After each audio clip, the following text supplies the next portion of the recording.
Morena, ko Rachel Esson tōku ingoa, Pouhuaki o te Puna Mātauranga o Aotearoa, and the National Librarian of New Zealand. Mai ora ki te whare, tēnā rā tātou katoa. Ko te Paea Paringatai tōku ingoa, he uri a hau no Waikato Ngāti Porou, ko ai te Taituarā, Mātauranga Māori ki te Tari Taiwhenua o Aotearoa. My name's Paea, I'm the Director Mātauranga Māori for the Department of Indigenous Affairs. I hail from the people of Waikato and Ngāti Porou. Thank you.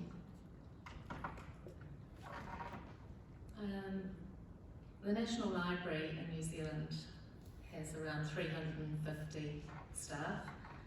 We spread across 3 main centres, and we work very closely with our colleagues in Archives New Zealand and Mātauranga Sound and Vision, the sound archive. We're part of the Department of Internal Affairs, Te Taiwhenua, and we have significant research collections, mostly held in the Alexander Turnbull Library. We work very closely with our university colleagues, all of the universities across New Zealand, and in particular the university in Wellington.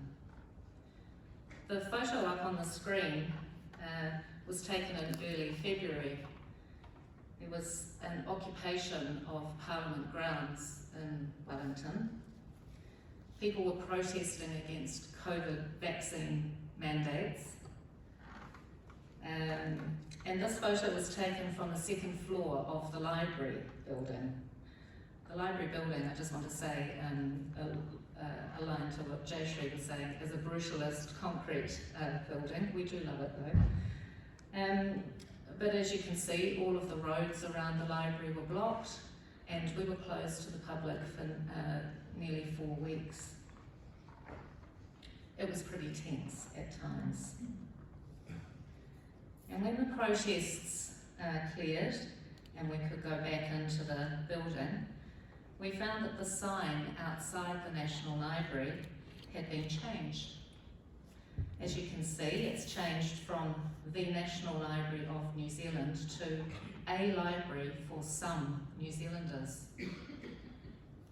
And I think that that is true. We are seen to be a library for some New Zealanders, and we want to change that. We want to put people at the heart of what we do. And so, to do that, we're working together with Te Taiwhenua, with the Department of Internal Affairs, and developing Te Ara Tahi, which is a shared pathway. This program is pulling us together to shape a better shared future for whānau, hapu, iwi, Māori, and to enable Te Ao Māori, a Māori worldview, to be at the centre of what we do. Along with Te Tiriti o Waitangi, the Treaty of Waitangi, we want to embed those principles to guide us on this shared better future. And now I'm going to hand over to Paea. In the title of our presentation, it states, Indigenous Knowledge and Wisdom. In Aotearoa, New Zealand, we call this Mātauranga Māori. It's a fairly new term that represents the enduring knowledge ecosystem of the Māori, which evolves with contributions from each successive generation of Māori. It has ancient beginnings and is without end. By its very nature, it is Māori ways of knowing, being and doing, innovative, reflexive and inherently Māori. Like Rachel said, the government in New Zealand had recognised through the Treaty of Waitangi claim process that Mātauranga Māori has not had the same level of investment or recognition as majority culture initiatives and perspectives. This sustained underinvestment has perpetuated inequities in health, well-being and education outcomes, as well as ongoing harms caused by colonialism, intergenerational historical trauma and racism. As a result, we evidence systemic integration failure. Mātauranga Māori knowledge and or application of said knowledge gaps in our institutions. Lastly, and more subtle, are the exclusionary loops that manifest where majority culture perspectives are privileged, often more unconsciously, over Indigenous knowledge and wisdom. Collectively, these problems sustain the status quo. It prohibits us from realising our shared potential. So Te Aratahi is the shared pathway, it's a journey. You see the statement on the screen underneath Mātauranga Māori, strengthening relationships with Māori to understand their culture and heritage aspirations, and caring for their taonga and information, the future ways of working for the institutions. This statement was a starting point. It follows a majority culture perspective and focuses on relationships. What you can see in this statement is the attempt to extract the knowledge and wisdom of Māori, rather than empowering Māori to exercise their rights to their taonga held in the institutions.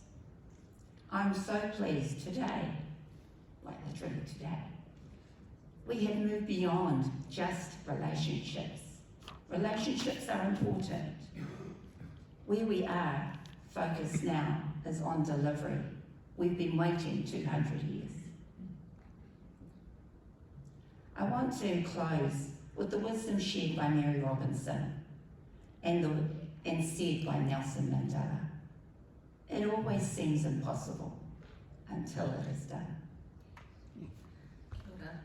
And just that's just the vision for Te Aratahi, the overall vision. And then we have made a start on delivery, as Paea said. One of the projects that we are doing is digitising books in Māori, and the difference in the approach to this is that we're engaging with whānau and iwi who have relationships with the material before we digitise and put it up. Previously we had policies of let's digitise it, put it up, and if anyone complains, we'll take it down. We're not doing that. We're doing it before we put the material up, and we're very clearly acknowledging the cultural and the moral rights that are contained in that material. And that's a beginning on this shared journey. Thank you very much.